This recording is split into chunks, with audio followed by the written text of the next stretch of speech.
también a las de los disertantes por su generosidad para, bueno, compartir sus ideas y sus pensamientos, con la idea de que podamos expandir miradas hacia pensar la discapacidad desde una perspectiva de derechos. ¿Sí? En este marco es el objeto de trabajo de los chicos y de la ONG. ¿Sí? Bueno, ahora nuevamente voy a comenzar las palabras de bienvenida. Bienvenidos al ciclo de charlas de la Escuela de Cerámica Rogelio Irurta de la ciudad de Mar del Plata. Este ciclo tiene como objetivo vincular a estudiantes y docentes en un ámbito diferente, unidos a la expansión de la mirada artística y cultural.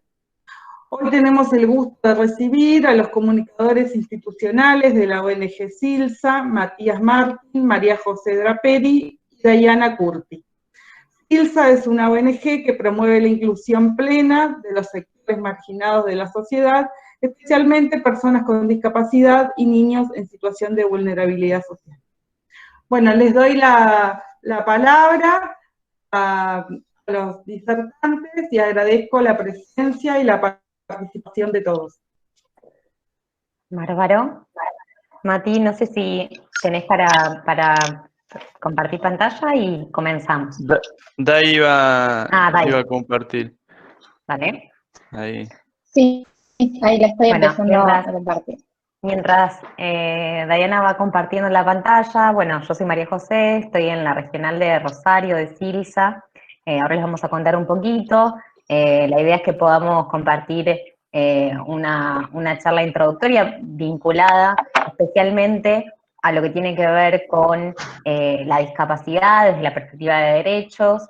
Vamos a hacer hincapié en lo que es la discapacidad visual y la relación entre la discapacidad visual, las artes visuales, que quienes están tal vez en este área les inquieta o les interesa conocer un poco sobre el tema. También, obviamente, enfocándolo desde lo que tiene que ver con la educación, con el derecho a la educación inclusiva. La idea es que puedan ir participando a través del chat. Bueno, vamos a ir un poco dividiendo la charla y que hagan todas las preguntas, dudas. No somos tantos. Tal vez si alguno también quiere abrir el micrófono no hay inconvenientes, pero por ahí, bueno, el chat es lo más práctico para esta modalidad. Yo los voy a estar acompañando ahora este primer rato, después se van a quedar con Diana y con Matías, así que bueno, les agradezco mucho por estar presentes a todos. Un poco contarles esto que mencionaba recién Rocío, que nos estaba presentando, así que digamos que es SILSA brevemente, pero para quienes no conocen, somos una ONG que trabaja por la inclusión de personas con discapacidad y personas en situación de vulnerabilidad social, que se fundó en la ciudad de Santa Fe y que tiene también donde está su sede central. Hace ya 54 años se fundó SILSA y se desarrollan programas sociales en distintas regionales del país. Yo estoy acá en la ciudad de Rosario, Diana está en Córdoba, Matías y muchos de ustedes, digamos, en Mar del Plata. También estamos en La Plata, en Buenos Aires y en Mendoza. Y tenemos 5 programas sociales.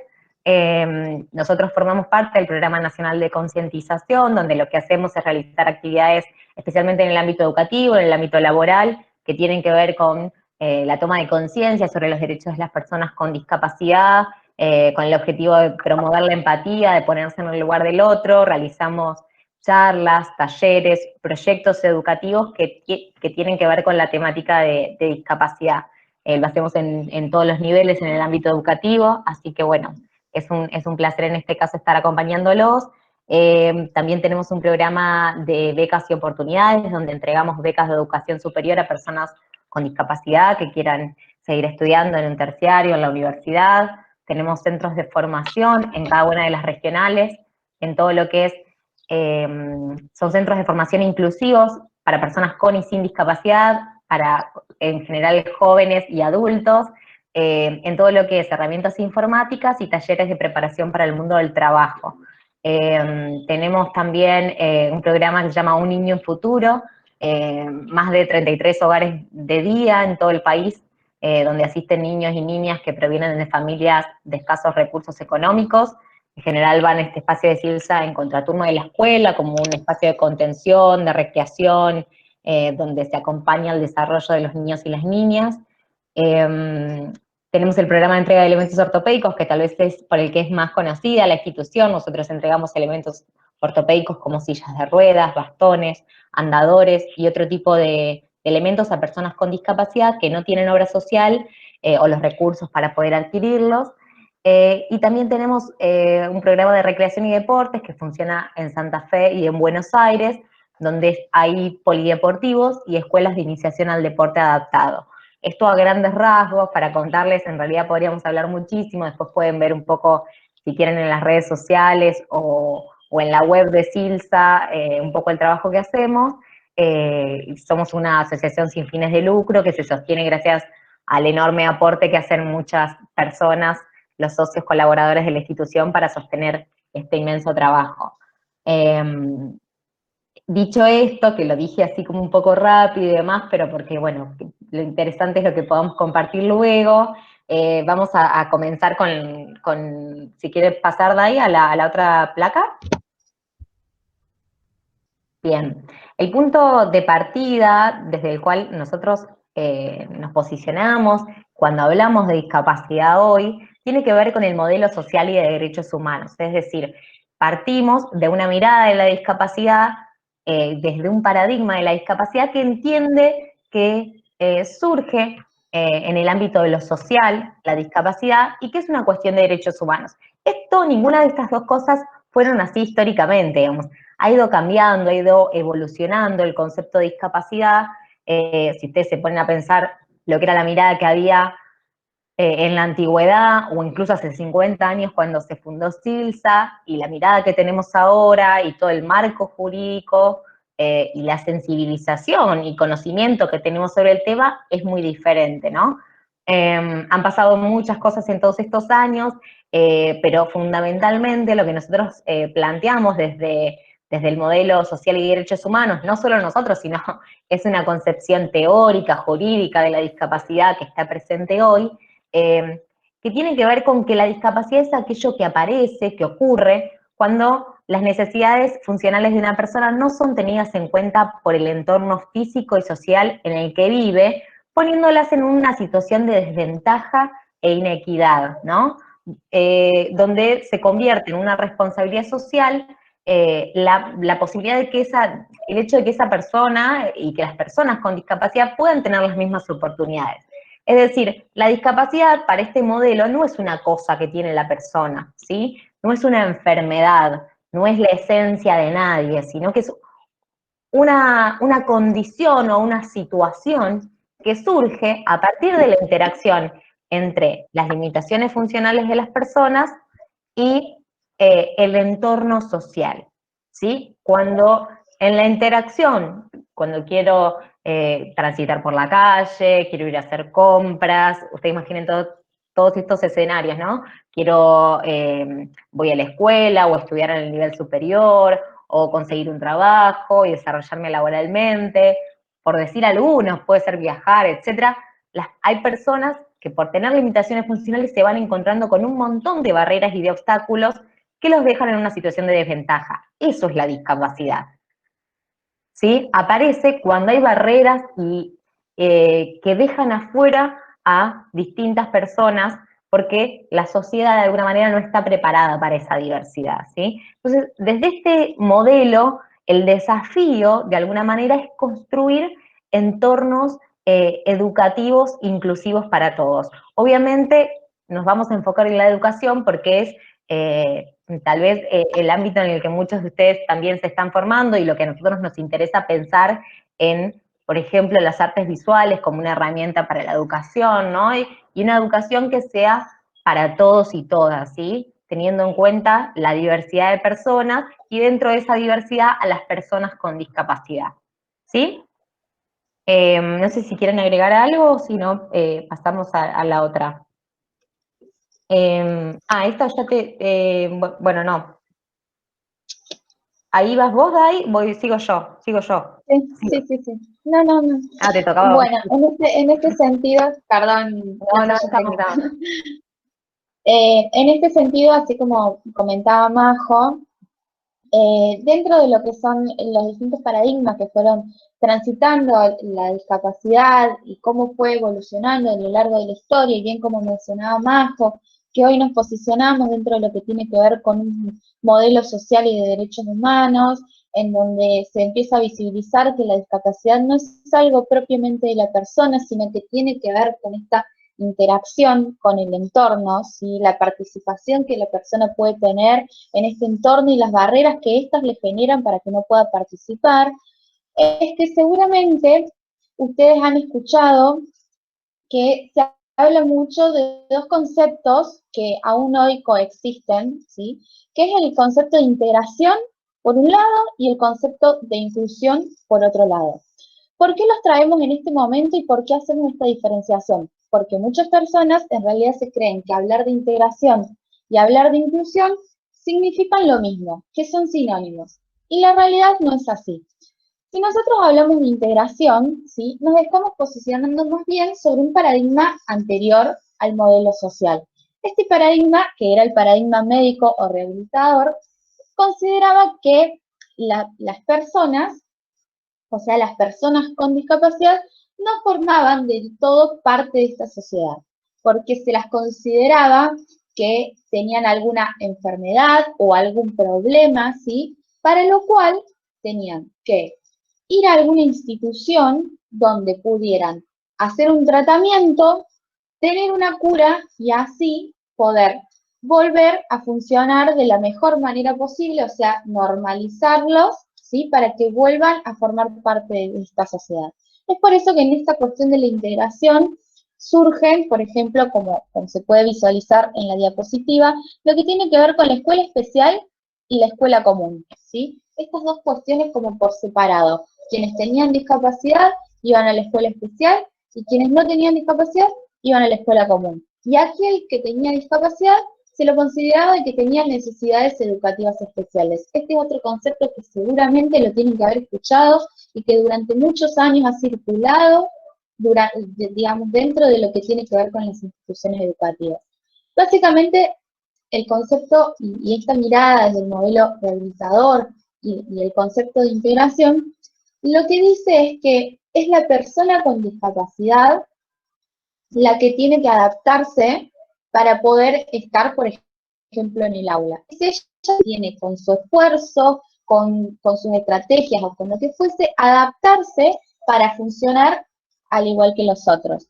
Y esto también implica, digamos, al mismo tiempo, que se creen todas cosas específicas y especiales para la persona con discapacidad, ya sean entornos físicos, ya sean comunicaciones, ¿sí? Recursos materiales, etcétera, pensando pura y exclusivamente en esa persona.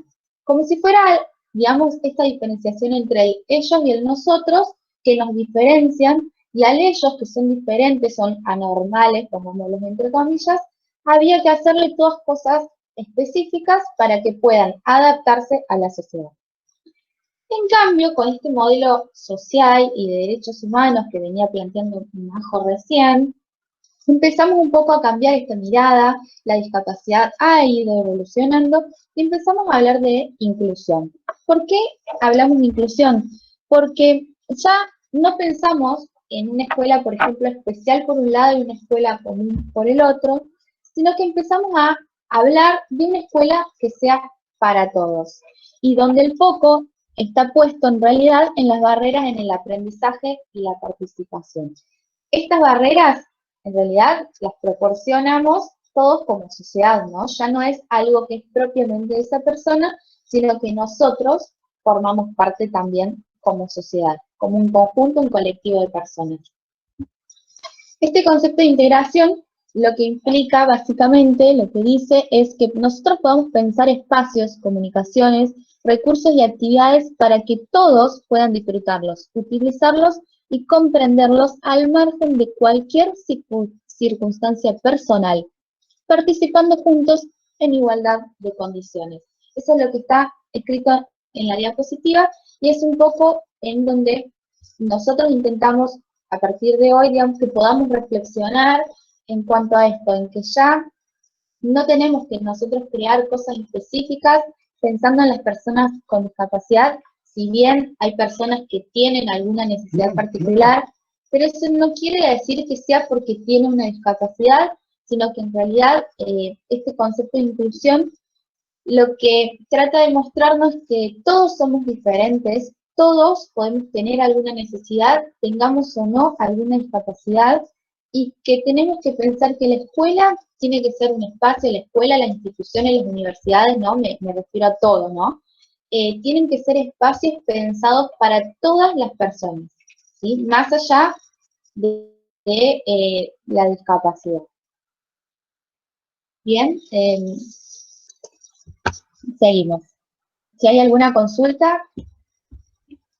Perfecto.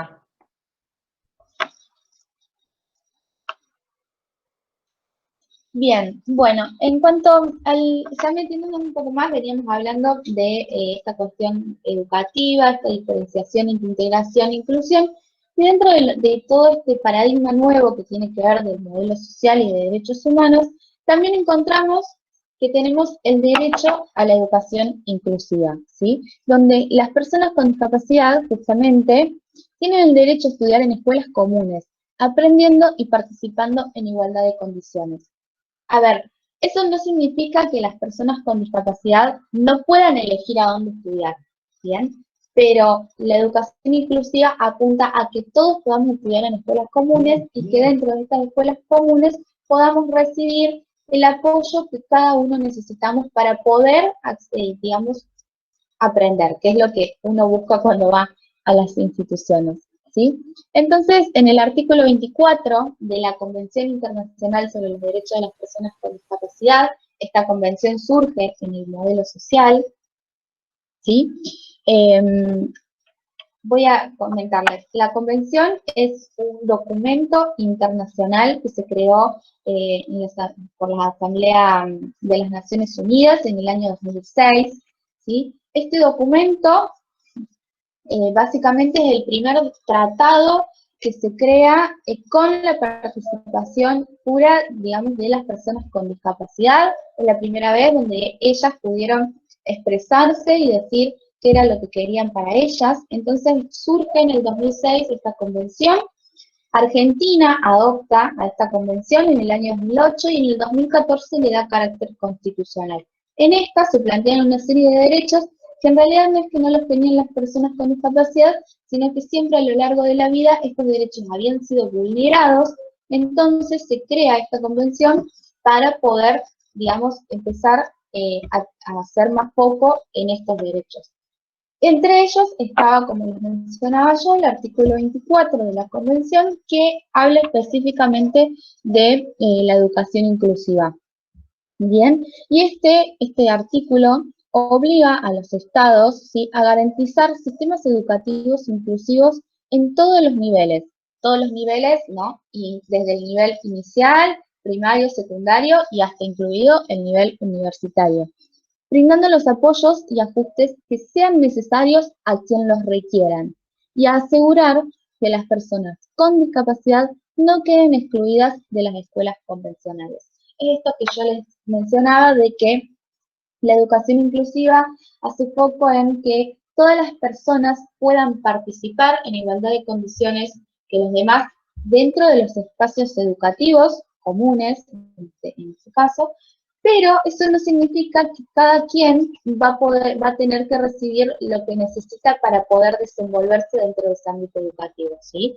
Pero eso no quiere decir que sea exclusivo para las personas con discapacidad, sino que, como yo mencionaba anteriormente, tiene que ver con una cuestión de diversidad y que al ser cada uno distintos y diferentes, cada uno de nosotros necesitamos apoyos que nos permitan poder desenvolvernos y hacer una trayectoria educativa en igualdad de condiciones que los demás, ¿sí? Dentro del artículo 24 de educación inclusiva y dentro de lo que es la convención, hay otro de los conceptos que surgen un poco, que también vienen a sentar las bases de cómo nosotros podemos aportar, ¿sí? Para poder generar, digamos, y poder garantizar este derecho a la educación inclusiva, que tiene que ver con el diseño universal. La convención lo trae como diseño universal, que tiene que ver con, básicamente, crear espacios, ¿sí? O recursos que sean para todos. Dentro del ámbito educativo está el diseño universal para el aprendizaje, que viene en línea con este diseño universal, y que lo que dice es que nosotros podamos, digamos, como institución, como docentes, ¿sí? Podamos crear, ¿sí? Distintos, llamémosle, materiales, contenidos, desde nuestra planificación, o sea, partiendo de la planificación que nosotros vamos a llevar adelante, poder crear todas estas cosas que sean para todos los estudiantes, ¿sí? Para el mayor número de estudiantes, contemplando la diversidad, ¿bien? Dentro de este diseño universal, lo voy a decir como a grandes rasgos, si quieren pueden interiorizarse un poco más, buscando información, porque es muy amplio y es muy rico de poder conocerlo, y es una línea que nos va a marcar a nosotros el cómo poder ir desarrollando nuestras clases, cómo poder ir desempeñándonos, cómo empezar a planificar desde este modelo social, desde una mirada inclusiva. Pero hoy, a grandes rasgos, les digo que el diseño universal del aprendizaje, digamos, tiene tres principios que son múltiples formas de representación, múltiples formas de motivación y múltiples formas de expresión. Estos tres principios lo que dicen claramente es que nosotros como docentes podamos tener múltiples formas de poder expresar nuestros contenidos, nuestra enseñanza, ¿sí? Que la podamos representar de distintas formas y que busquemos también distintas formas de motivar a esos estudiantes para que logren los aprendizajes. Y al mismo tiempo, por parte del estudiante, es poder darle a ese estudiante también la posibilidad de que pueda representar, expresar y motivarse de la manera que ellos lo consideren, ¿sí? Es como básicamente eso. Y a su vez, digamos, si nosotros no pensamos, por ejemplo, nuestra planificación desde un inicio, contemplando, digamos, esta cuestión del currículo abierto y flexible, digamos, y desde un comienzo, tenemos otro concepto que también está establecido dentro de lo que es la convención, que es el de ajustes razonables. El de ajustes razonables dice que cuando uno desde un inicio no pudo crear, ¿sí? Contenidos o materiales, digamos, contemplando a toda la diversidad, nosotros podemos hacer un pequeño ajuste que no demande un costo excesivo, un recurso excesivo, pero que lo podamos adaptar, ¿sí? Pensando en una necesidad de la persona. Bien, por ejemplo, vamos a poner un ejemplo concreto como para que nosotros podamos ver esta diferenciación. Si yo desde un inicio, por ejemplo, para dar una clase, planteé una presentación de PowerPoint que no la hice accesible para que una persona con discapacidad pueda acceder a ella, entonces un pequeño ajuste razonable puede ser que alguien se siente al lado de la persona, ya sea el docente o algún compañero, y le pueda ir leyendo a esa persona, por ejemplo, una persona con discapacidad visual, todo lo que ese PowerPoint tiene allí, ¿no? Ese sería como un pequeño ajuste razonable que nosotros podemos hacer contemplando la diversidad.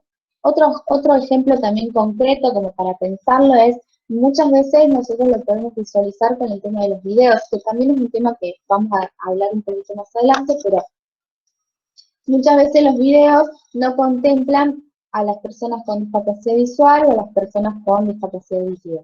Entonces, si nosotros vamos a plantear un video que, por ejemplo, no tiene audiodescripción, entonces nosotros lo que vamos a hacer con un pequeño ajuste razonable es también sentarnos al lado de la persona y poder ir describiéndole todo lo que en ese video va a suceder, ¿sí? Esto es como a grandes rasgos y algunos ejemplos también como muy generales, pero podemos encontrar infinidad de cosas y ejemplos que podemos trabajar dentro de lo que es las instituciones educativas.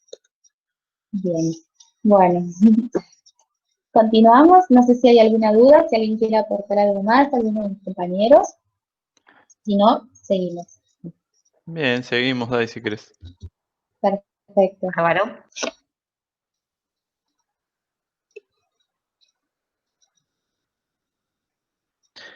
Bien, una cuestión importante en esto tiene que ver con ciertas concepciones de las que vamos a ir hablando, ¿sí? Y muchas veces frente a esto de, bueno, ya no existe la escuela especial y la escuela común, la escuela debe ser inclusiva.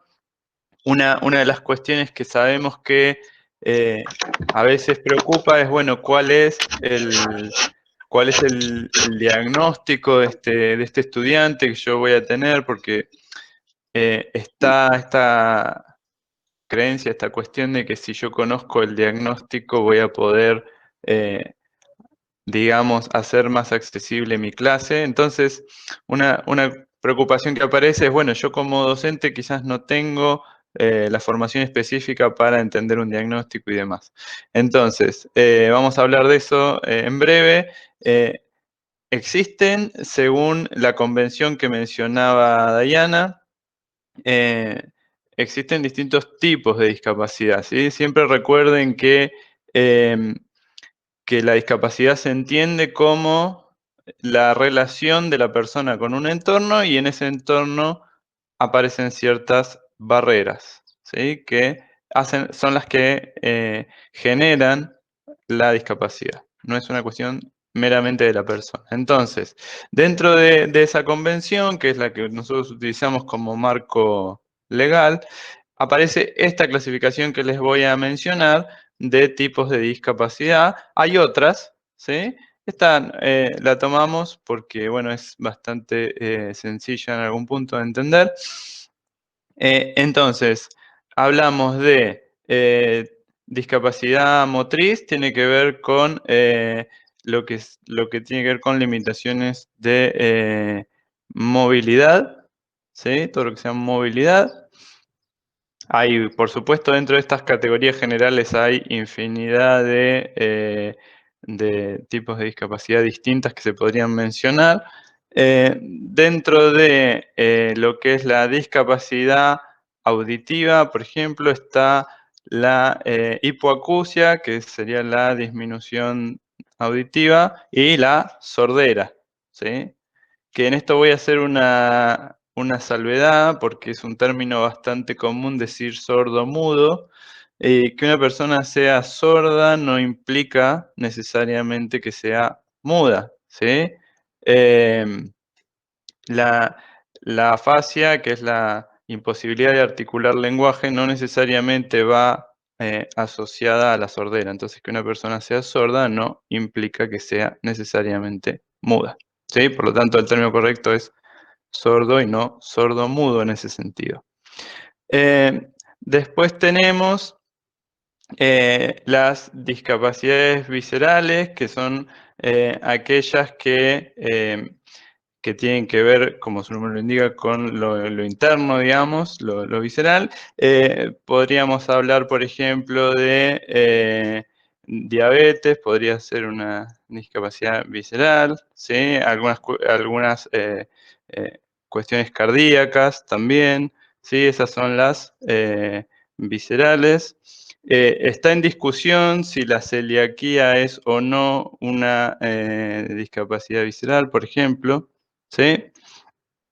Y tenemos por otro lado las discapacidades intelectuales o cognitivas, que posiblemente dentro de esta categorización sea como la categoría que incluye un rango más diverso de situaciones, ¿sí? Donde entra tanto los trastornos del espectro autista, el déficit de atención, y una cantidad muy diversa de situaciones, ¿sí? Y por último, que es la que vamos a ahondar más hoy en esta charla, tiene que ver con la discapacidad visual, que tiene como dos subclasificaciones. Por un lado está la disminución visual, ¿sí? Y por otro lado está la ceguera, que es, bueno, la la limitación total de la visión, ¿sí? Y que en esto también voy a hacer una salvedad.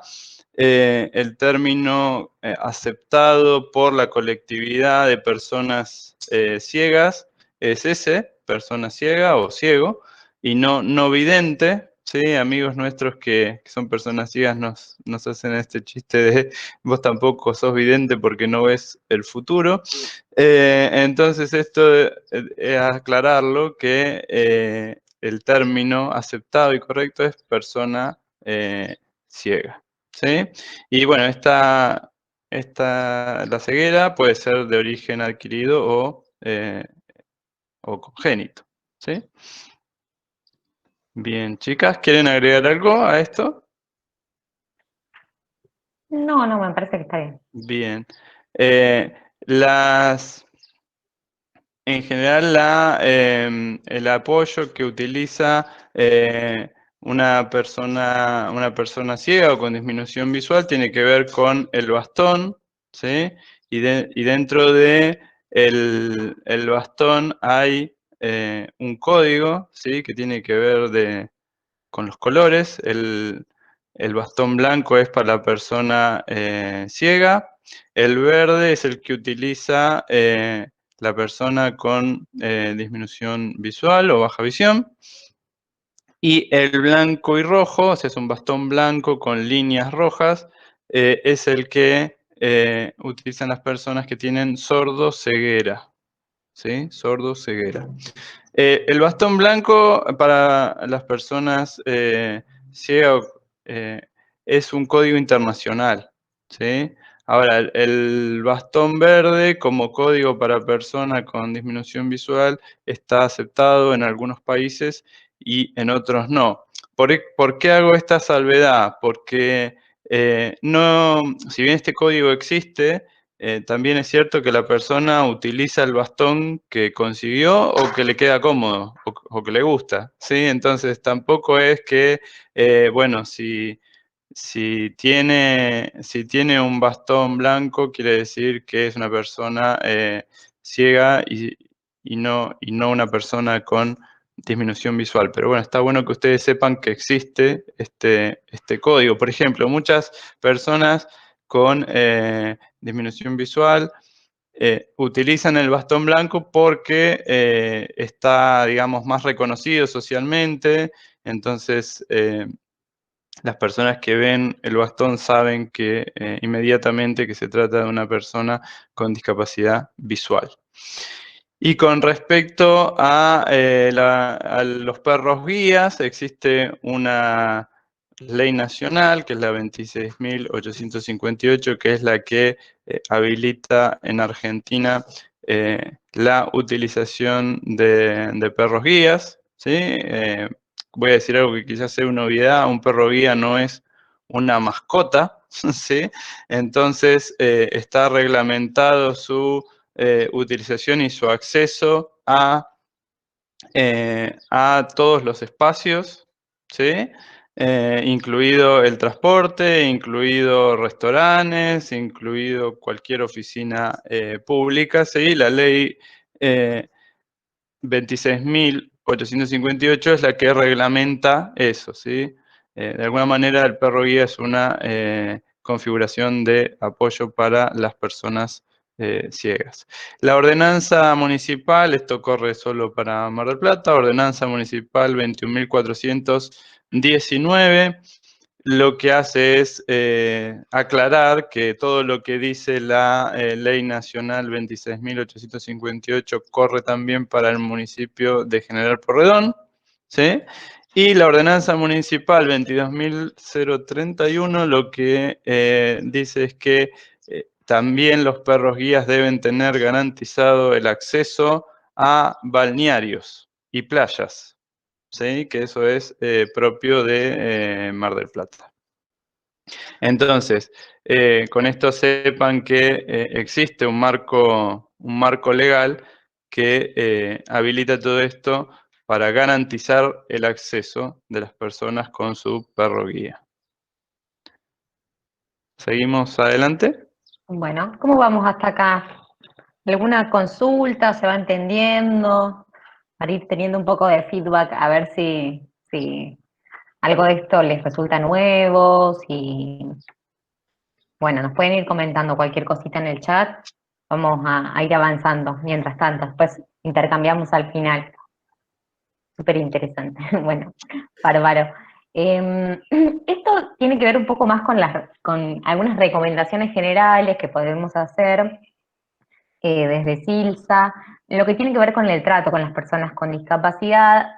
Algo que muchas veces nos sucede es que se dan un montón de situaciones que tienen que ver con situaciones incómodas que se producen por el desconocimiento, porque no estamos acostumbrados a tratar con personas con discapacidad visual, en este caso, ¿sí? Y que muchas veces tenemos ciertos temores, no queremos ofender al otro, no sé si les ha pasado algo de esto. Así que, bueno, están diciendo, voy leyendo el chat en paralelo, están diciendo gracias por la información, súper interesante, muy claro, gracias, bien, y que después van a subir todo esto al Classroom. Bueno, les continúo contando. Algunas cuestiones fundamentales que son recomendaciones generales, y esto para todas las personas con discapacidad, no solo para las personas con discapacidad visual. Si nos encontramos con una persona, por ejemplo, ciega que está parada, que está en la calle, nosotros le podemos preguntar si necesita ayuda, porque por ahí esa persona está, no sé, esperando un amigo y yo voy y la cruzo y no sería lo correcto para el trato con ninguna persona, preguntarle, tal vez esa persona no requiere ayuda y está bien, y en el caso de que no sepa cómo hacerlo, o también para no ser invasivo y para atender a la singularidad de esa persona, preguntarle cómo se siente más cómodo, cómo puedo hacerlo, ¿sí? Algo que muchas veces sucede es que cuando vamos a cruzar la calle o es necesario orientar a esa persona, en general lo ideal es que la persona que acompaña ofrezca su hombro o su codo para que la persona con discapacidad visual se tome de nosotros, ¿sí? Entonces nosotros vamos un paso por delante de la persona y la persona se toma de mí y le permite de alguna manera anticipar todo lo que son los movimientos y demás que se dan en la calle. En general es el modo que utilizan, pero bueno, siempre es mejor preguntar antes de ayudar. Eso como una regla general que muchas veces con buenas intenciones y demás suceden situaciones que son incómodas en la vida cotidiana, ¿no? Y con la naturalidad que implica. Veo una persona que me da la sensación de que puedo estar necesitando ayuda y le pregunto, ¿no? Hola, me presento, digo, porque también esta cuestión de la anticipación con las personas con discapacidad visual hay que tener en cuenta, ¿no? No puedo aparecer de repente y agarrar a esa persona. Que son todas cosas que yo sé que cuando las digo suenan chistosas, suenan obvias, pero después, al no estar acostumbrados, nos suceden estas cosas. También algo que por ahí podemos hacer es esto de no utilizar palabras como acá o allá, ahí, porque no son recomendaciones. Algo que sucede mucho cuando nosotros hacemos talleres vivenciales, que hacemos este ejercicio de taparnos los ojos, circular con un bastón, es que la persona que está acompañando se encuentra con esas cuestiones, le dice, le dice, y la otra persona que está con los ojos vendados no se da cuenta por qué hay de adelante, o para allá, y no hay una indicación que sea precisa. Entonces, lo ideal es usar expresiones que tengan que ver con, por ejemplo, a la izquierda, a la derecha, bueno, acá está la escalera, estamos pasando por la puerta, acá está el cordón de la vereda, ¿no? En un paso adelante está el cordón de la vereda. Poder dar una indicación que sea lo más precisa posible. Después, utilizar palabras como ver y mirar es algo que muchas veces sé que sucede, pasa ahí como una incomodidad. He visto situaciones graciosas como de alguien que diga, ah, bueno, nos vemos. Uy, dije nos vemos. Como si fuese una ofensa para esa persona, y son palabras y expresiones que están en nuestro vocabulario cotidiano, y las personas con discapacidad visual las utilizan, o sea, le podemos decir a alguien nos vemos, viste tal película, porque tiene que ver con expresiones que van mucho más allá del mirar concretamente, ¿sí? Con los ojos. Entonces, hacerlo con naturalidad. Si yo estoy todo el tiempo cuidándome con las palabras que voy a usar, no estoy tratando a esa persona con naturalidad. Entonces, otras cuestiones que hacemos mucho, por ahí, esto que decía, ¿no? Viste la película, ahora después vamos a hablar, pero las personas con discapacidad visual, con ceguera, ven películas, las ven con audiodescripción, que es un modo de hacer accesibles las producciones audiovisuales con un narrador. Hoy, si muchos de ustedes, por ejemplo, usan Netflix, seguramente tienen la posibilidad de activar algunas películas o series con audiodescripción. Y es la forma en la que hoy en día ven series y películas, por ejemplo. Entonces, son gestos y son expresiones que se utilizan en la cotidianidad. Obviamente no es una producción visual, en este caso tiene la voz de un narrador, como una voz en off en los momentos en los que no hay diálogo, que va relatando lo que sucede en las imágenes. También esto que decíamos, bueno, la anticipación verbal de los escenarios y las acciones siempre es importante, porque por ahí esa persona, bueno, llega a un lugar por primera vez y no va a saber dónde está todo, entonces hacer una recorrida muchas veces por el espacio, indicándole dónde está, si es un espacio en el que va a quedarse un rato, ¿no?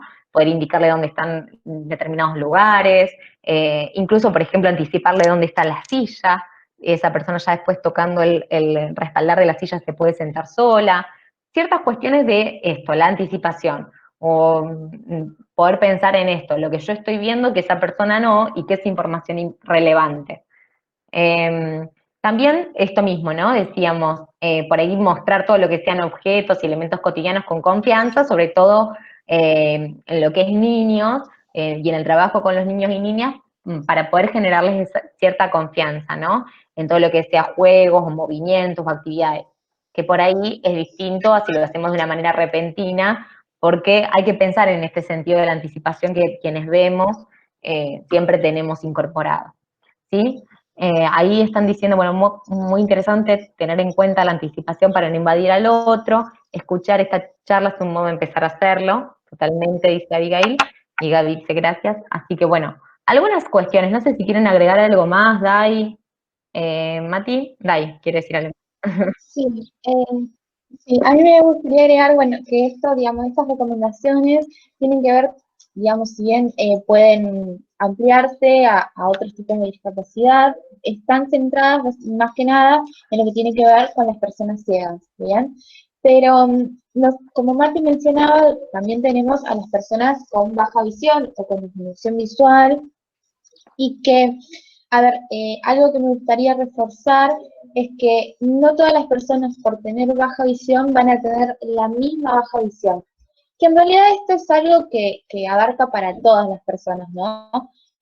No todas las personas, por más que tengan la misma discapacidad, significa que van a necesitar las mismas cosas. Pensemos en dos personas ciegas, no porque las dos sean ciegas van a necesitar las dos lo mismo. Pero en lo que tiene que ver con las personas con baja visión es un poco más incluso específico, porque cada baja visión es muy particular una de la otra, ¿sí?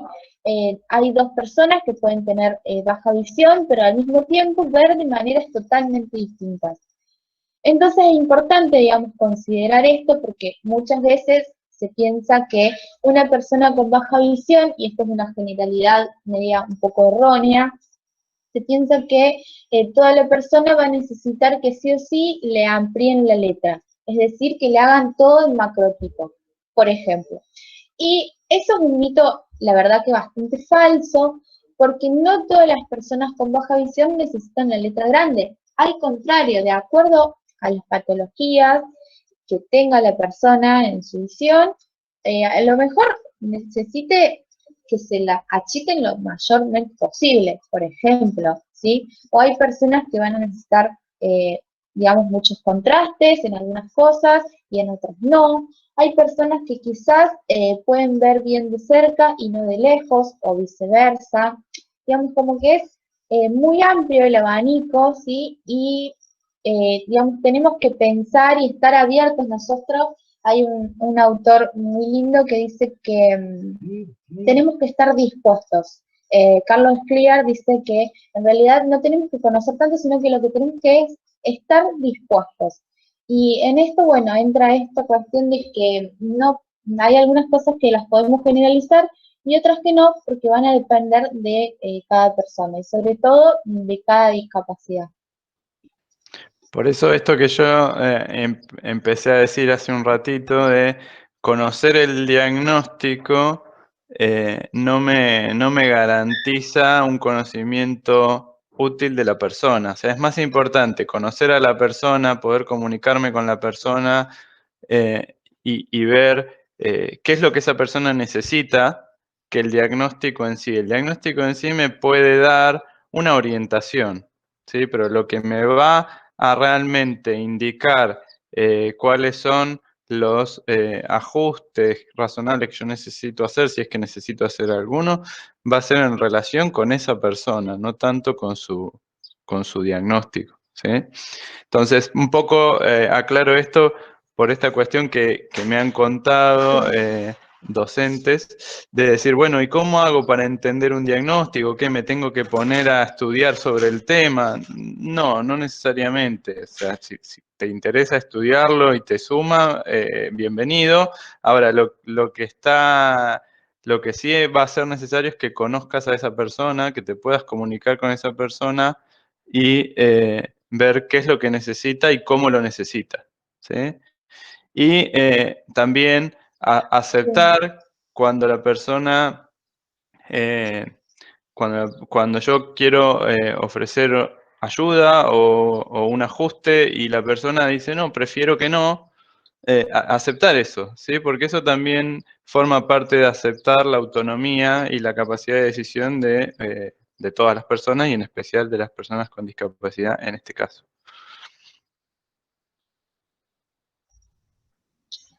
Sí, también hay algo que me gustaría reforzar en cuanto a lo que mencionas, Mati, de que esta cuestión del diagnóstico o de ver, por ejemplo, en lo que tiene que ver con la discapacidad visual, la patología, no implica que nosotros estemos relacionando a la discapacidad con enfermedad, que también es algo que muchas veces ha sucedido a lo largo de la historia, que es esta cuestión de ver a la discapacidad como enfermedad.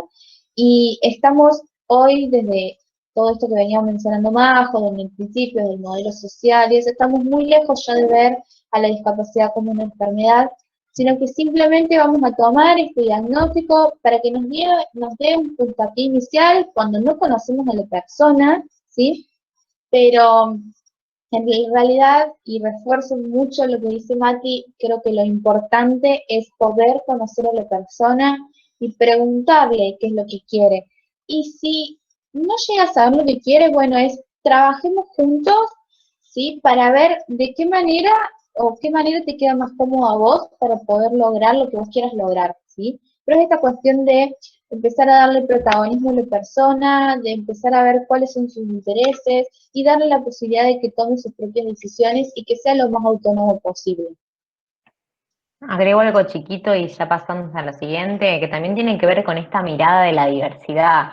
Es poder romper un poco una idea de pensar la educación como que el estudiantado es totalmente homogéneo, que hay un único modo de resolver las cosas, una única forma de evaluar, una única forma de generar, ¿no? Digamos, este proceso de enseñanza-aprendizaje, sino que hay que poder entender la diversidad y aceptar la diversidad que hay en las aulas hoy, ¿no? Y que es muy importante, que la discapacidad forma parte de esa diversidad, pero que estas son cosas que también nos implican y nos ayudan a poder pensar en un montón de otras situaciones que se dan hoy con los niños, las niñas, los jóvenes, adultos, ¿sí? Que tienen que ver con otras cuestiones y que también muchas veces requieren esta mirada de la singularidad, poder valorar a cada uno por lo que es y poder de alguna manera entender que esos procesos de aprendizaje y de enseñanza se dan de manera muy singular en cada persona y que requieren que uno tenga esta mirada,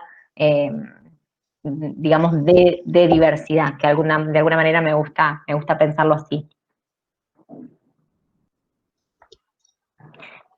Están diciendo, bueno, qué importante estar dispuesto, establecer vínculos, poder generar el vínculo. Un tema que pasa con el acceso de estudiantes terciarios con dificultades comunicacionales importantes. Ahora, si quieren, después lo conversamos. Al final, también trabajar interdisciplinariamente con los EO, amplía la mirada para realizar esos posibles ajustes. No sé a qué se refiere con la expresión EO. Sí, es cierto, creo que Sí, no sé si se referirá a acompañante terapéutico o a estimulación temprana, o bueno, hay como muchas cuestiones, pero O es TEO importante y será. está bueno lo que dice esto de Teo. poder trabajar. Sí, terapista ocupacional quizás se refería, no sé. Sí, Dai, Después perdón que te interrumpí, adelante. Sí, también puede ser. y después dice Carlos También puede Estiares, ser terapista imprescindible ocupacional. para pensar esta mirada pedagógica, tal cual, es una de las lecturas que podemos recomendar. Sí, Bueno, ahora si quieren sí, retomamos sí. estas cuestiones más hacia el final.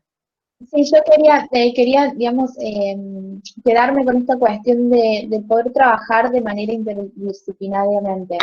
No solamente entre los docentes o con los docentes de apoyo a la inclusión que tengan los estudiantes, sino que también hacer partícipe al estudiante, hacer partícipe a la familia, y si se trabaja, si este estudiante a su vez tiene, por ejemplo, terapistas ocupacionales o acompañante terapéutico o asiste a psicólogos, o al lugar donde esa persona fuese, ¿no? A un club o lo que fuese, es importante trabajar interdisciplinariamente, porque lo que nosotros tenemos que buscar es que la persona, ¿sí?, pueda desarrollarse, pueda desenvolverse, pueda ser autónomo en su vida, ¿sí?, y no desde esta mirada pura y exclusivamente de la discapacidad, sino desde la mirada de que es ante todo una persona y por lo tanto un sujeto de derechos.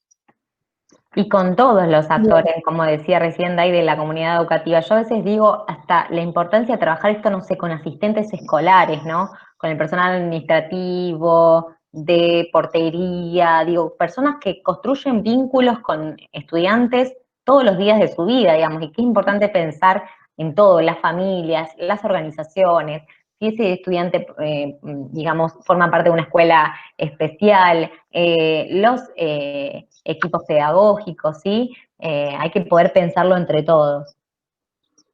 Dice, los CEO en las escuelas están conformados, sí, como un espacio de orientación, digo, claro, se refiere a estos equipos. El centro de orientación. Sí, a los equipos, por ahí le decimos diferente en cada lugar, no sé si es una generalización. Se refiere, claro, a los equipos conformados por o los equipos conformados por psicólogos, psicopedagogos, terapistas ocupacionales, fonoaudiólogos, etc. Bueno. Tal cual. Bien, perfecto. Dice, hermoso, están hablando de un taller de cerámica de extensión para personas con discapacidad visual, que es sí, el hermoso taller de la biblioteca parlante. Gracias, Marina, por tu labor en ese espacio, le dice Janina. Claro, el equipo de orientación escolar, le llaman. Está bien, ahora entiendo. Sí, yo lo conocía como Hay OE. expresiones que por ahí hay expresiones que por ahí no las utilizamos igual. Ok. Igual, y por ahí iba la idea. Continuamos.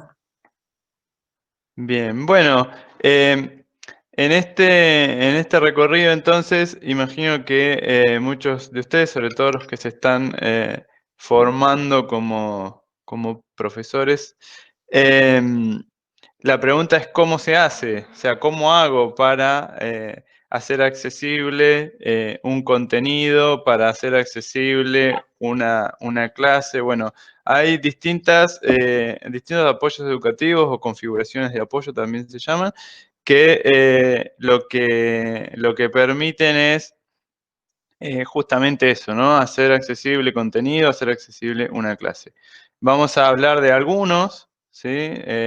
Otros, como ya dijimos, de acuerdo a cada persona va a ser necesario generarlos, ¿sí? En relación con esa persona. De acuerdo a lo que esa persona necesite o le quede cómodo. Por ejemplo, configuraciones de apoyo en lectoescritura, el más conocido en lo que es discapacidad visual es el braille, ¿sí? Que tiene que ver con escribir en relieve, ¿sí? Es un alfabeto propio y demás. Algunas cuestiones con respecto al braille que es necesario saber. No todas las personas con discapacidad visual saben braille, ¿sí?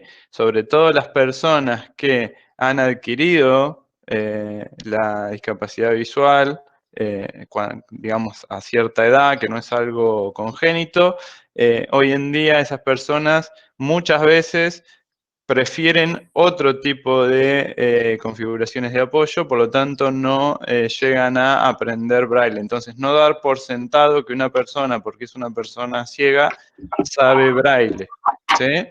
Eso es una especie como de mito, diría, que existe y que es necesario también tenerlo en cuenta, ¿sí? Volvemos a esto de que lo importante es cada persona. Con respecto al braille, Dai, ¿querías agregar algo? No, estoy bien, porque Bien. el braille es un sistema bastante complejo y, bueno, requiere de muchas características y cuestiones, pero creo que está muy bien eso que decís, de que resaltar de que no todas las personas son usuarios de braille, y que aquellas que no lo son, es importante también dar esta oportunidad de que puedan lanzar algún recurso tecnológico, que ya lo vamos a ver más adelante, pero sí, Bien. es eso. Por ahí interrumpo porque ahora en 10 minutos me tengo que retirar para otro compromiso, van a cerrar la actividad Mati y Dai, pero bueno, aprovecho para mostrarles un recurso que por ahí se los había mostrado, que tiene que ver con el braille, cuando realizamos una primera actividad en Mar del Plata, que fue a partir de la que nos convocaron. Por ejemplo, hay distintos libros en braille. Por ejemplo, es un libro que se llama El Libro Negro de los Colores, que es bastante conocido, se consigue en las librerías, que es un libro todo negro, ¿sí? Que habla de los colores, que está en braille. En braille no se llega a ver claramente, pero les voy a acercar el tema de los dibujos. Esto, ay, estoy chocando la computadora. Acá hay como gotitas de lluvia. Es la historia les leo de qué habla atrás, pero dice, Tomás no puede ver los colores, estos son para él miles de sabores, olores, sonidos y emociones. Desde la oscuridad de sus ojos, Tomás nos invita a descubrir los colores sin verlos. Entonces, el cuento va diciendo que Tomás, para Tomás el color amarillo huele, es suave como las plumas de los pollitos y sabe a mayonesa, que el rojo es dulce como la fresa y como la frutilla y que duele cuando se asoma por el raspón de su rodilla, ¿no? Va hablando y asociando a sensaciones, olores, sabores, los distintos colores, que es un libro que lo hemos usado muchísimo para trabajar. Después, por ejemplo, acá tengo otro que también está hecho todo en relieve, que se llama Genoveva, que es de Laura Spivak, que es también todo blanco y que le cuento una oruga que se convierte en mariposa, no sé si se llega a ver, pero bueno, después pueden chusmear en internet, y en este caso es todo blanco y tiene las letras, después está en braille, acá, y de este lado tiene los dibujos en relieve. Todo así. Y al final, de la mayoría de los libros que son en braille, tienen el alfabeto, como para que cada uno lo pueda conocer. Y también signos de puntuación como, bueno, mayúscula, signos de pregunta, de admiración, etc. Los números. Mostrarles eso.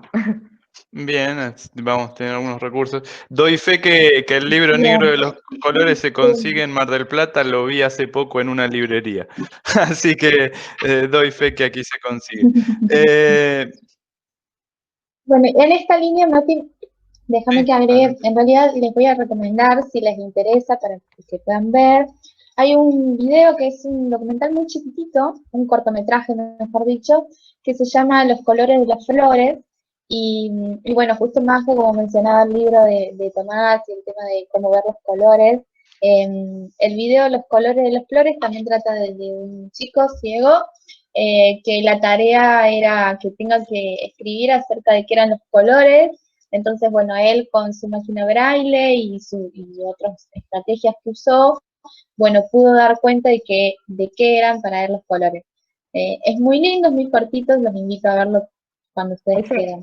Ahí se los compartí en el chat, Dai, para que lo vean Bueno, después. muchas gracias. Gracias. bien.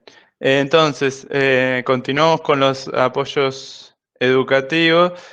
Como decía, a partir de la ampliación de la tecnología, además del braille, que es lo más conocido hasta ahora por el público en general, existen otras cuestiones apoyadas en la tecnología que son buenas configuraciones de apoyo. básicamente, gran parte de esas tecnologías tiene que ver con convertir a través de un sintetizador de voz, convertir en audio distinto tipo de material, ¿sí? Entonces, tanto los celulares, los teléfonos celulares, como las computadoras, se les puede agregar, algunos ya vienen de fábrica y otros se pueden instalar, sintetizadores de voz y lectores de pantalla. Por ejemplo, existe un sinfín, digamos, de aplicaciones. Una que recuerdo ahora es Speech to Text, que vos, por ejemplo, es una aplicación para un celular que vos le hablas a la aplicación y te lo convierte en texto, y después ese texto también te lo puede leer un sintetizador de voz, ¿sí? Por ejemplo, esa es una aplicación, Speech to Text.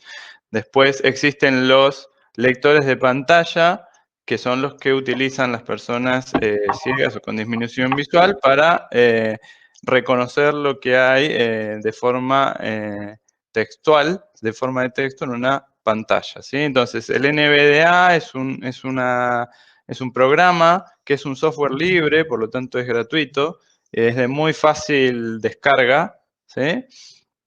Y te permite, con el NVDA podés leer pantalla, ¿sí? En la computadora, ¿sí? En la computadora. El NVDA es para computadora y se puede descargar en un archivo muy livianito que lo puedo llevar en un pendrive y lo puedo utilizar en cualquier computadora.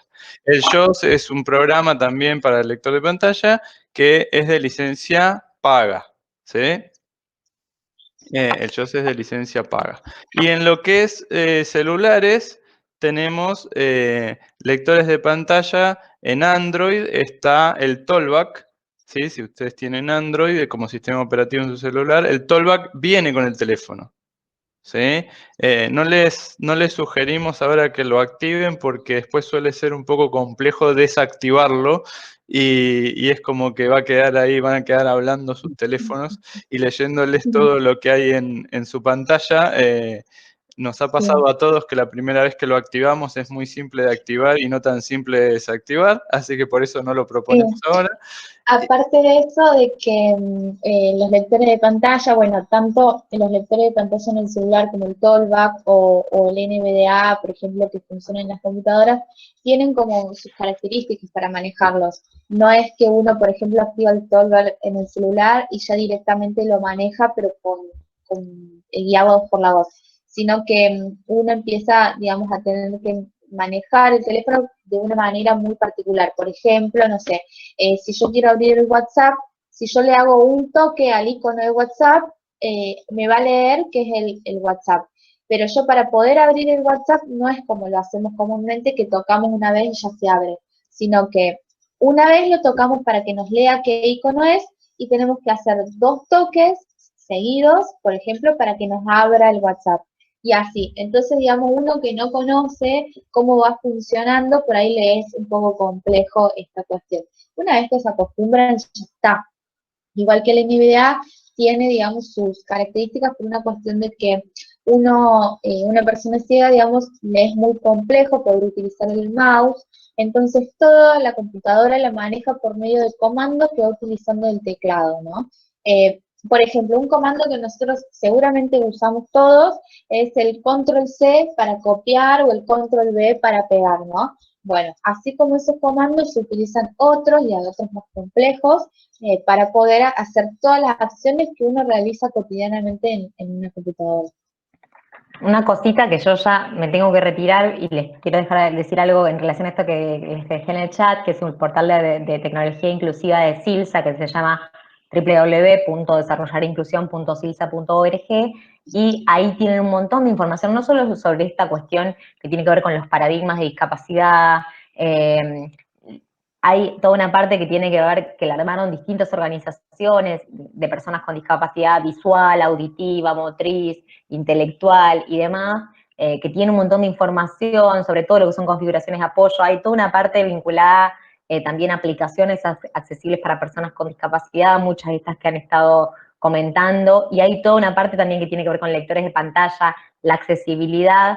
las distintas plataformas que se utilizan ahora, de Zoom, de Meet, de las infinitas que hay, digamos, y cómo son los comandos de teclado para utilizarlos con lector de pantalla. Ahora también hay un curso que arranca muy poco, que está abierta a la inscripción, que es gratuito, que es sobre producción de contenidos accesibles, producción de contenidos de comunicación accesibles.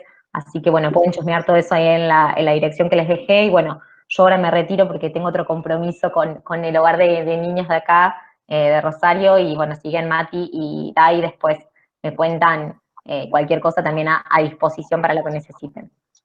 Bueno, muchas gracias, Majo, por tu participación. Gracias, Majo. Muchas gracias. Muchas gracias. Bien, Bueno, entonces, continuamos, Mati. continuamos.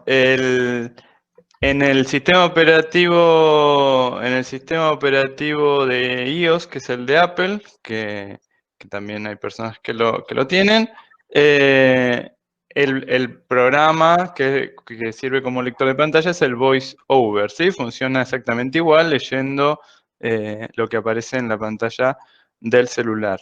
Algo a tener en cuenta en cuanto a lectores de pantalla, sea tanto en la computadora como el celular, es que van a leer lo que está en formato texto, ¿sí? Entonces, si en una página o en un documento, supongamos que ustedes le envían a alguien un documento y ese documento está escaneado en formato imagen y no en formato texto, el lector de pantalla te va a decir página en blanco porque no hay texto, ¿sí?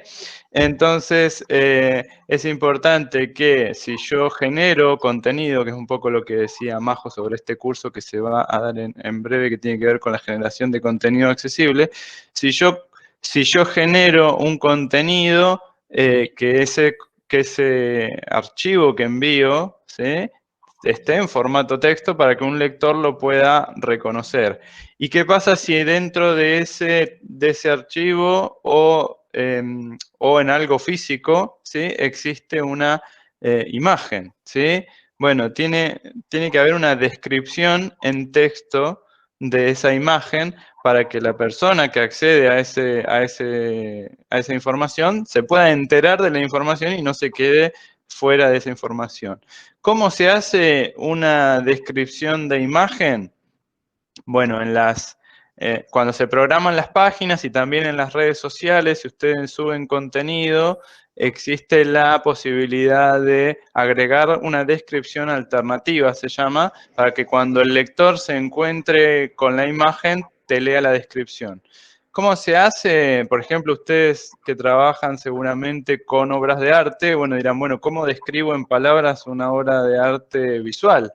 ¿No? Bueno, lo que se propone es que se haga una descripción lo más objetiva posible de lo que hay en la imagen, ¿sí?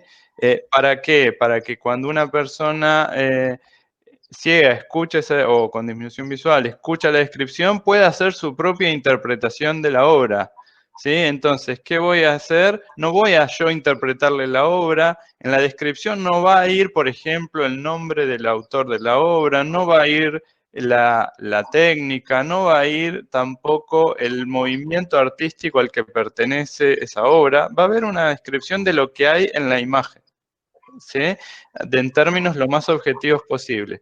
Y lo que vamos a describir es cuáles son los elementos que aparecen en la imagen. Puede haber también una especificación de arriba, abajo, a la derecha, a la izquierda. Cuáles son los colores que aparecen también, ¿sí? Y no abundar en demasiados detalles que hagan que cuando yo voy escuchando la descripción me olvide de toda esa información, ¿sí? Si es demasiado extensa y demasiado detallada esa descripción, me va a impedir, digamos, mantener la concentración y hacerme una representación de lo que se me está describiendo. Cuando el formato de una obra, por ejemplo, en los museos, ¿no?, aparece la obra física, no es posible contar con una descripción en el momento. Se utiliza algo que son los códigos QR, ¿sí? ¿Qué es el código QR? es bueno, el que todos conocemos, ¿no? Ese rectángulo con cuadraditos negros y blancos. Ese código QR, con una aplicación, yo lo que puedo generar es que cuando la persona escanea ese código QR, se va a una descripción en texto o una descripción en audio de esa imagen, ¿sí? Ahora vamos a mostrar en algunos museos en el mundo hay debajo de las obras códigos QR que pueden escanear. Entonces ustedes me preguntarán, bueno, ¿y cómo hace una persona ciega o con disminución visual para saber que ahí hay un código QR? Bueno, hay ciertas, digamos que se genera un cierto patrón en qué lugar de una sala de museo están los códigos QR, ¿sí? Ustedes podrían, si generan contenido, generar también ese código de, bueno, los códigos QR están abajo a la derecha en cada página, por ejemplo, ¿sí? Y también hay aplicaciones que están hechas para personas con discapacidad visual y que te van orientando en cómo enfocar el código QR. ¿Sí? Cuando está bien enfocado el código QR, la aplicación hace un sonido que te indica que está bien enfocado. Con respecto a la accesibilidad de textos, es algo que Dai empezó ya a mencionar. También hay que tener en cuenta a las personas con disminución visual, ¿sí? No es solo el formato texto, ¿sí? También hay que tener en cuenta, puede ser el tamaño de la tipografía, una de las cuestiones, el contraste entre el fondo del texto y las letras, ¿sí? Que haya un contraste de color que me permita ganar nitidez y poder observarlo. La disposición del texto también es importante. Los textos justificados, que terminan todos en la misma línea, son más difíciles de leer generalmente que los que están alineados a la izquierda, ¿sí? Que la estructura del texto sea lineal y que no vaya saltando si yo genero un contenido, por ejemplo, en un formato virtual, que no vaya saltando de una cosa a la otra, sino que sea lineal la estructura de ese contenido, facilita la lectura. Y no sé si me estoy olvidando de algo, Dai, que te parezca importante con respecto Sí, a también texto. si nosotros incluimos, por ejemplo, imágenes en los textos, también tener en cuenta de que estas imágenes también deben estar alineadas o estar en línea con el texto. Generalmente si pueden ser a la izquierda, mejor, que es donde uno comienza el texto, porque muchas veces nosotros vemos que hacemos, por ejemplo, una página en Word y para que quede más lindo estéticamente o lo que fuese, le agregamos la imagen, por ejemplo, arriba a la derecha. Y le agregamos texto al costado. Esta cuestión cuando hacemos un ajuste cuadrado en Word, donde acomodamos la foto para que quede en el centro del texto, o la ponemos atrás del texto, ¿sí? Y esas cosas dificultan mucho la visión a una persona que tiene baja visión, la lectura, perdón, a una persona que tiene baja visión, porque primero que si tienen que, digamos, ver algo en la imagen, esta cuestión de estar buscando en la hoja a dónde está la imagen y qué contiene esta imagen, ya es muy dificultoso. En cambio, si nosotros la tenemos alineada, él puede seguir esta línea de lo que va haciendo. Y además, el hecho de que, por ejemplo, si nosotros la ponemos de fondo a la imagen y arriba ponemos letras, ¿sí? A veces los colores que pueda llegar a tener esta imagen se pueden superponer con las letras y esto hace que sea dificultoso. También hay, digamos, como muchas características que nosotros podemos emplear teniendo en cuenta la visión. Por ejemplo, esto que mencionaba Mati, la tipografía de letra. El tamaño en realidad es muy relativo. Si nosotros hablamos de en la computadora, por ejemplo, el tamaño puede ser un tamaño estándar, porque en la computadora hay distintas aplicaciones o sistemas de accesibilidad que trae la misma computadora que pueden utilizarse como lupas y otras cosas para que la persona lo amplíe a su necesidad. Por eso, si lo hacemos en la computadora, como les digo, es muy relativo el tamaño. Con usar un tamaño estándar ya es suficiente. Lo que sí tenemos que tener en cuenta es en la fuente, este tipo de letras que nosotros vamos a usar, porque a veces estéticamente solemos usar letras que terminan siendo lindas visualmente, pero difíciles de leer, ¿no? Muchas veces usamos letras que son muy como redondeadas, ¿sí? Que, por ejemplo, se pueden confundir la A con la O, por ejemplo, una de las letras que se suele confundir mucho. Entonces es importante también tener en cuenta esto de usar letras más bien que sean cuadradas. Por ejemplo, pensemos, digo en este procesador de texto porque es el que más usamos para poder hacer todo, ¿no? El Word. Pensando en el Word, digamos, unas letras ideales son las estándares también, que tienen que ver con la Times New Roman, el Arial, la Verdana, que son letras que son visibles y legibles para todas las personas. Como estas tenemos muchas características, pero vuelvo a lo mismo, no hay recetas, eh, no hay recetas para las personas, algo que nosotros les podamos decir esto es así, así, así, y nos va a quedar un producto hermoso, porque la verdad que no. Lo importante y lo fundamental es que podamos conocer a las personas y trabajar a partir de ahí. ¿Sí? Preguntarle qué es lo que necesita, por ejemplo, sobre todo teniendo en cuenta la baja visión, ¿no? Esto de qué tamaño de letra vos te queda más cómodo, qué formato te queda más cómodo, qué color te queda más cómodo, qué contraste te queda más cómodo, porque a veces pensamos que si te una letra negra ya es un contraste excelente y a todos les sienta bien. Pero hay otras personas que el color blanco de fondo les refleja mucho. Entonces, lo ideal sería que cambiemos el contraste. Por eso es fundamental tener en cuenta a las personas. Y yo quería, en esto que hablaba Mati de las descripciones de imágenes, que también, digamos, en esto de las personas con baja visión, muchas veces también les sirve la cuestión de la descripción de imágenes, porque las imágenes o son muy chicas o muy grandes, o tienen mucha información, muchos colores que se le dificulta el poder comprender cuál es el contenido de esa imagen, entonces también se suele recurrir a la descripción de imagen. Y yo como ejemplo les quería mostrar, en realidad leer, ayer, bueno, no sé si todos saben, ayer fue el Día Internacional del Bastón Blanco, justo que nosotros veníamos hablando de este tema, y nosotros, bueno, desde el espacio, desde la red social de Silsa, hicimos una publicación y describimos la imagen. Y les voy a leer lo que nosotros pusimos como descripción de imagen, como para que ustedes se den cuenta de un parámetro que es, ¿no? Y pusimos descripción de la imagen. En letras blancas se lee Día del Bastón Blanco. En el centro, sobre fondo celeste, un bastón blanco plegable, con las siglas de Silsa. Y abajo, en letras color celeste sobre un fondo blanco, se lee la pregunta, ¿quiénes lo usan? Por ejemplo, esta sería una descripción, un texto alternativo que nosotros le podemos agregar a la imagen, que es solamente poder dar cuenta del contenido que tiene la imagen, sin agregar percepciones subjetivas de cada uno, ¿no? O sea, lo ideal es que nosotros podamos dar cuenta en esta descripción la mayor objetividad posible. Mati, te dejo seguir, perdón. Bien, ¿no? Perfecto. Bueno, entonces, con respecto, había una pregunta en el chat sobre cuáles son las tipografías sugeridas, son las que se llaman sans serif o de palo seco, las que terminan en línea recta, ¿sí? Son las que mencionaba Dai, Arial, Verdana, Calibri, esas son las sugeridas. Bien, ¿qué pasa con los videos?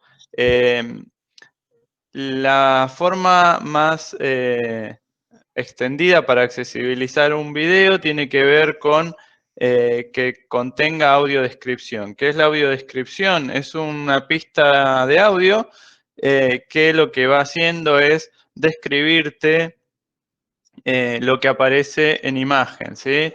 Hay series, por ejemplo, en Netflix, que ya lo tienen, varias. Uy, disculpen, acaba de pasar una moto, espero que me hayan escuchado. Bueno, decía, hay pistas de audio, así como elegís el idioma en Netflix, podés elegir la audiodescripción, ¿sí? Y esto surgió porque hace un par de años había una serie, Daredevil se llama, no sé si alguien la habrá visto, que es sobre un superhéroe que es una persona ciega, ¿sí? Y cuando salió esa serie, el día que salió, hubo literalmente millones de comentarios de personas con discapacidad de todo el mundo que le pedían a Netflix en sus redes sociales que le agregue audiodescripción a Daredevil, ya que el superhéroe es una persona ciega. A partir de ese pedido, Netflix bajó la serie, a los 2 días la volvió a subir completa con audiodescripción y a partir de ese momento hay varias series y películas que tienen la opción de audiodescripción, ¿sí? Entonces, Sí, Mati, yo quería agregar, justo que estabas mencionando Netflix, también mencionarles, para que después ustedes, si quieren, la investiguen y la busquen, además de esta plataforma, acá en Córdoba se creó la plataforma Teiluz, ¿sí? Que es una plataforma que reproduce películas, documentales, entre otras cosas, totalmente accesible para las personas con discapacidad. Que en realidad cualquier persona puede ver o ser usuario de esta plataforma, pero está pensado desde sus inicios contemplando a la persona con discapacidad. Es una plataforma accesible e inclusiva. Todos los videos cuentan con audiodescripción, con subtítulos y con lengua de señas. Perdón, Mati, que te haya interrumpido. Gracias. No, para nada. Ahí les escribí en el chat cómo se llama la plataforma. Entonces, ¿cómo accesibilizar las cuestiones? Ya lo escribí, ahí me piden que lo escriba en el chat, no sé si llegó, creo que sí. Teiluz es la plataforma. Ahí está. Bien, decía, ¿qué otras posibilidades tenemos para accesibilizar el material mayormente, digamos, de percepción visual? Tenemos los recursos de percepción áptica. ¿Qué es la percepción áptica? Trabajar con el relieve, ¿sí? Trabajar con el relieve. Una maqueta, por ejemplo, o plano áptico sería una forma de accesibilizar de modo táctil algo que podría ser una imagen, ¿sí? Para esto existe también como modo de percepción áptica o táctil. Ustedes pueden ahí recurrir a distintos formatos. Digo, está desde lo sencillo de sobre una imagen poner una placa de acetato y con un punzón dibujar las líneas para que después esa placa de acetato tenga relieve y yo pueda percibir la imagen a través del tacto, ¿sí? Eso es una forma muy, muy sencilla de accesibilizar una imagen. Pasando por todo lo que sea escultura, que no voy a hablar del tema porque doy por hecho que ustedes saben más del tema que yo. También hay todo lo que sean maquetas y mapas ápticos, ¿sí? También hay un sistema que no es muy conocido y no es universal, digamos, pero existe, que se llama sistema Constance, que lo que hace es adjudicarle a cada color un tipo de relieve, ¿sí? Entonces, el amarillo son puntos, el rojo son picos, ¿sí? Y el azul son ondas. Entonces yo pinto la superficie, digamos, le hago el relieve de acuerdo al color en el que está pintado. Entonces una persona con discapacidad visual podría, tocando la imagen, saber de qué color está coloreado esa imagen, ¿sí? Entonces eso es una forma de convertir en táctil una imagen. También tenemos la impresión 3D como sistema áptico, ¿sí? Hoy en día cada vez se va volviendo en algo más cotidiano para nosotros la impresión 3D. Ahí vi que hay un comentario en el chat sobre el tema, a ver, lo voy a leer. Dice Mario Muso realizó una impresión 3D del sistema solar y los accidentes costeros de Mar del Plata. Exactamente, eso sepan que es el futuro, la impresión 3D, ¿sí? Cada vez va a ser más común y más accesible esa posibilidad, que tiene que ver con esto, ¿no? Con poder generar maquetas y mapas ápticos. ¿Qué más?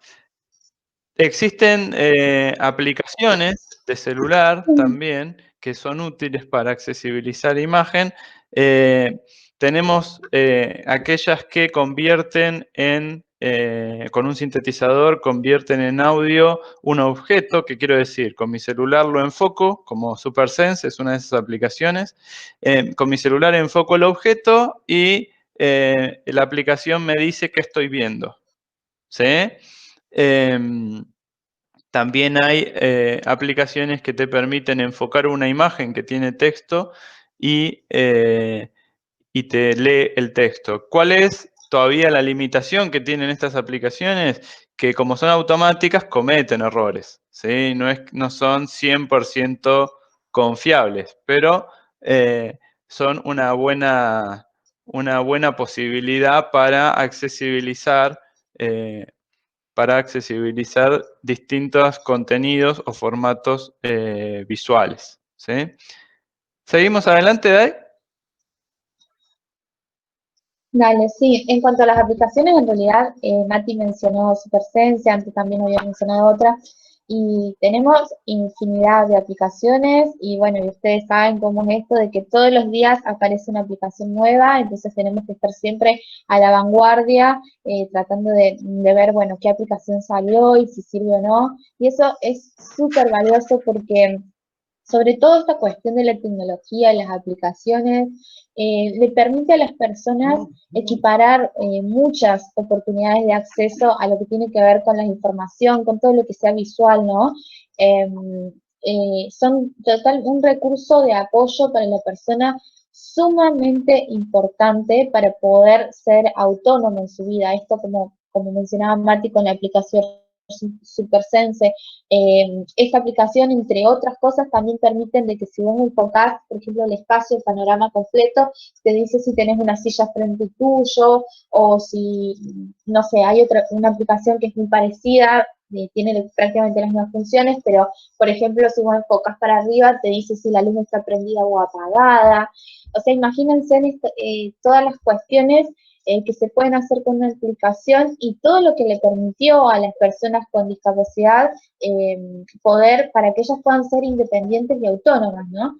Y en cuanto, yendo, digamos, a esto de las esculturas, de las cosas hechas con cerámicas, quizás estas aplicaciones no sirvan del todo en cuanto a que si uno los enfoca y se los vaya a describir, porque son cosas como muy particulares, no es algo estandarizado que ella tenga esta automaticidad de qué es lo que es, pero siempre que esté acompañado con alguna descripción, como ya mencionábamos antes, sí se pueden usar este tipo de aplicaciones para enfocarlos y que les lea esa descripción que nosotros le hemos agregado.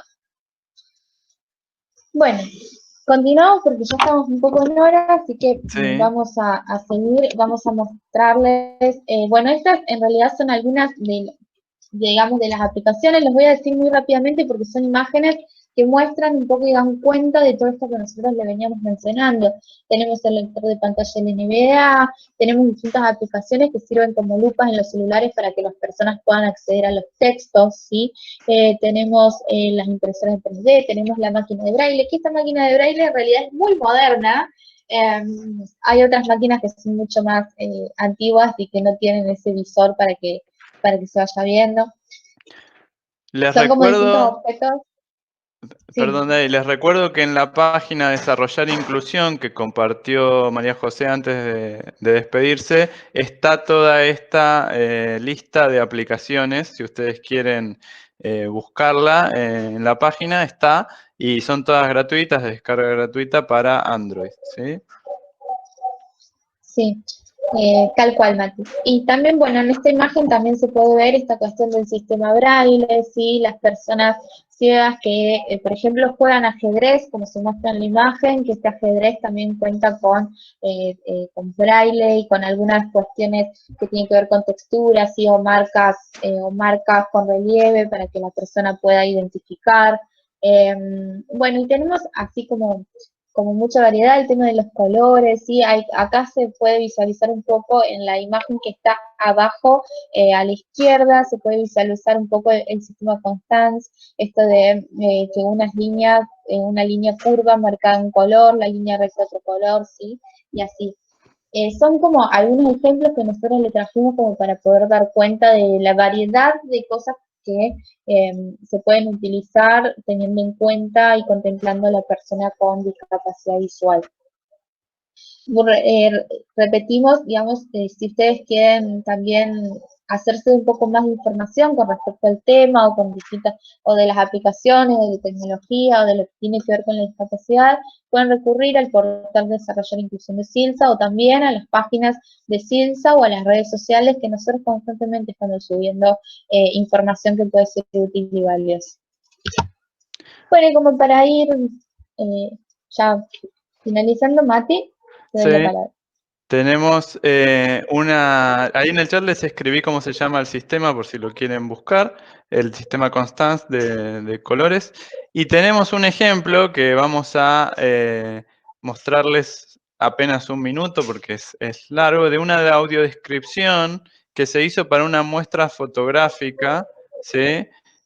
Cuando nuestra ONG cumplió 50 años. Entonces, la cuestión era cómo accesibilizar esa muestra fotográfica. Y lo que se generó fueron distintas audiodescripciones y les vamos a mostrar un minuto de una para que tengan una referencia de cómo es que se puede construir a través de lo auditivo una descripción.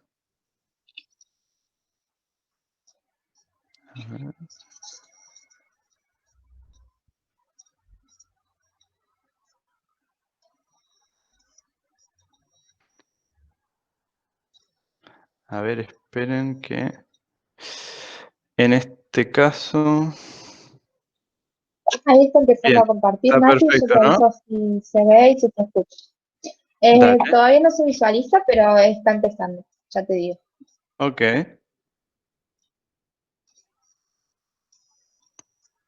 Decime cuándo le doy play. Ahí se ve, perfecto. Vamos a ver si Listo. se escucha, probemos que sí.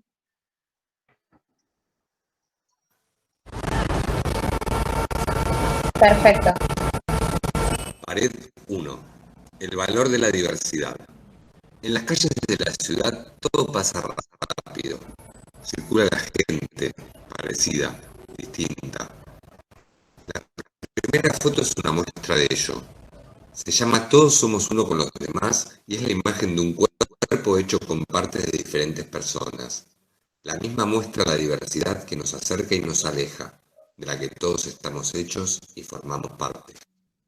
El recorrido sigue con otra foto llamada Media Luna, donde una joven vestida con el uniforme escolar hace la media luna con una sola mano en el patio de... Sí, se corta, ¿no? Un poco. Perdón, a mí se me paró la imagen y quedó toda en blanca. No sé si a todos les sucede lo mismo. ¿Pudieron escuchar algo o no? Sí, se escuchó, pero se ve toda la pantalla blanca, no se está mostrando la muestra. Okay. No, es que solo el audio.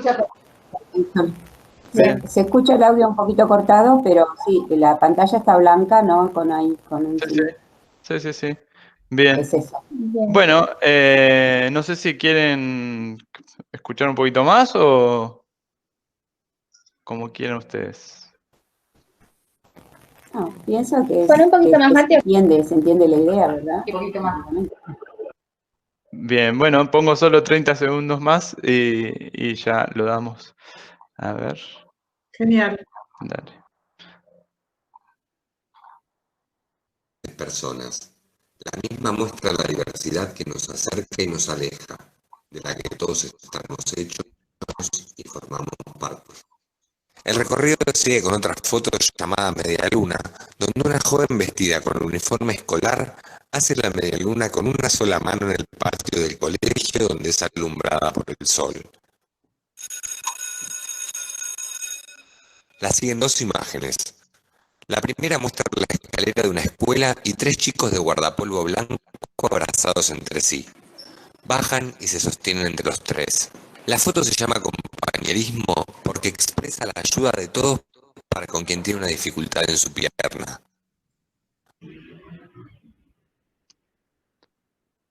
Bien.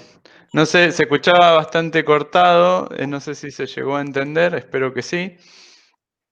Y si fuera el caso que no se llegó a entender, tenemos para compartir con ustedes, por último, a ver, voy a dejar de compartir, así los puedo ver. Sí. La idea con estos videos es, bueno, poder, mientras Marti va buscando el próximo, les comento que es, bueno, poder dar cuenta un poco de esto de la importancia de la audiodescripción, de la descripción de las imágenes, ¿sí? Y fíjense en cómo este locutor iba relatando todos los hechos que iban sucediendo a la vez en estas fotografías y en todo lo que tenía que ver con la muestra fotográfica, ¿no? La importancia que tiene esto para las personas con discapacidad visual.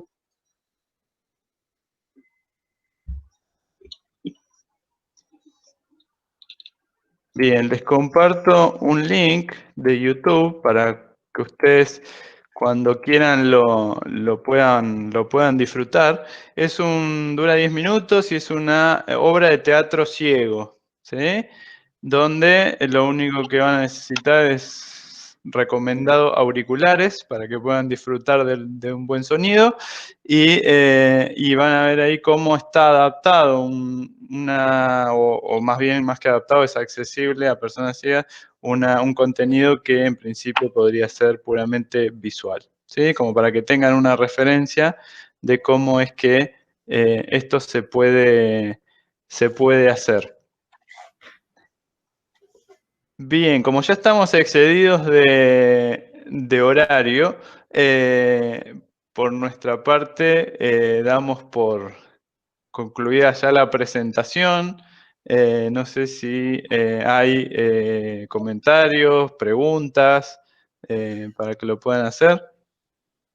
Inmensas gracias, Martín y Dayana, y después, bueno, se lo hacen extensivo a María José. Sí, realmente fueron personas relevantes que nos hicieron abrir las puertas y el pensamiento, tuvieron la cualidad de hacernos pensar y reflexionar sobre nuestros diseños didácticos en cuanto a la perspectiva de inclusión que plantearon ustedes. Realmente fue hermoso compartir este momento con ustedes. El chat es sumamente activo, y hay muchos comentarios de agradecimiento y también otros comentarios que tenían que ver con el relato de la charla.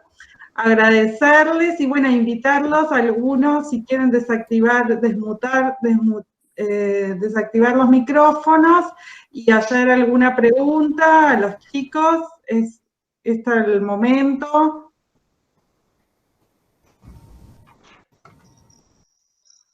Bueno, hay mucho agradecimiento, realmente es de sumo interés todo lo que compartieron y seguramente lo vamos a seguir trabajando en las distintas cátedras, ¿sí? Porque esto, bueno, va a tener resonancia en los distintos contenidos que vayamos desarrollando. Bien, tomo algunas cosas que están ahí apareciendo en el chat, voy leyendo, gracias por los agradecimientos y elogios. En principio les agradecemos a ustedes la atención y haberse quedado hasta este momento con nosotros. A ver, nosotros nos enfocamos en discapacidad visual, ¿sí? En relación a las artes visuales. Hay mucho más material con respecto a otras situaciones, ¿sí? Como verán, podríamos seguir hablando y hablando y hablando, así que hay mucho más material.